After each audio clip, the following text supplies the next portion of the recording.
yes, the communications degree, the intellectual heavyweight of our time. Oh, your playing days are over, my friend. But you can always fall back on your degree in communications. Oh, dear Lord. I know. It's funny, Major. Hello, ladies, MBs and gentlemen, and welcome to my new channel. Seeing as this channel is a communications channel, it seems appropriate to provide something of a basic explanation as to what communications is. Also, given the sort of facile ignorance being promoted by certain people, such as in the clip we just saw, it seems particularly important to correct any misinformation as to the field in question.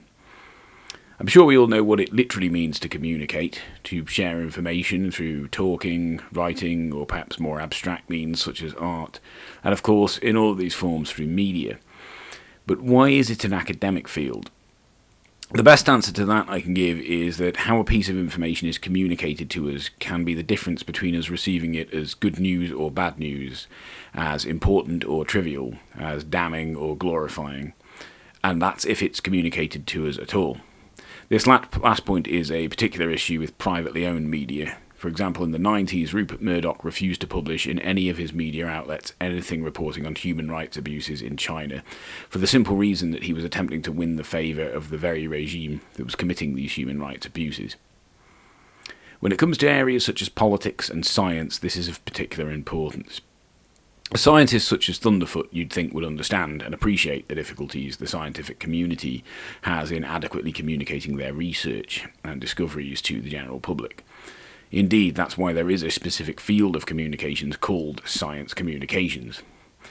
For example, with specific reference to climate change, the IPCC argue several decades of awareness raising and initiatives to engage the public have shown climate change doesn't communicate itself. Climate science is filled with uncertainties, a notorious stumbling block for communicating with non-scientists. One notable point they make is that scientists can often present a lot of numbers and graphs when attempting to communicate their research, and that unfortunately most people understand the world through anecdotes and stories rather than statistics and graphs. There's a very similar issue with the communication of fields such as evolutionary biology. Anyone who's ever consumed any creationist propaganda will be all too familiar with the phrase, "evolution is just a theory." This of course shows a lack of understanding as to what the word theory means when used in an academic context. As Oregon State University explain, a theory within science refers to a comprehensive explanation of how something works, not to an unsubstantiated idea.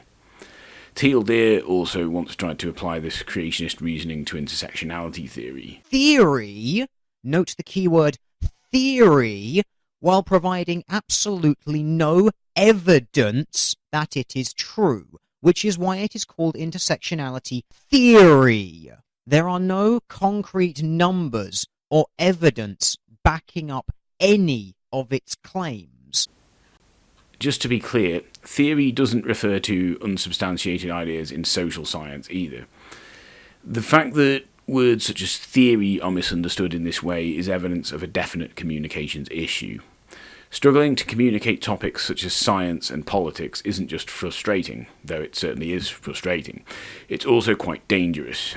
Climate change currently looms like a shadow over the world, and if people are to hold those in power to account and use their collective efforts to turn things around, these communications issues must be solved. Creationism, while it might seem like simply absurd nonsense, and it certainly is absurd nonsense, the fact that there are creationists such as Mike Pence occupying positions of much power and influence is great cause for concern.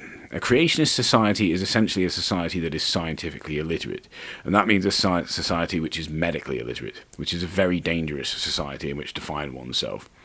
That is why creationism must be exposed as the pseudoscience that it is, and certainly cannot ever be allowed into the education system. Further, evolutionary biologists, as well as cosmologists, geologists, and any other scientists whose fields are attacked, dismissed, and misrepresented by creationists, need to be able to effectively communicate these fields to ordinary people. In his 2010 debate with Deland and Cole, Thunderfoot once described the supporters he had attracted from the hard right as useful idiots to his cause.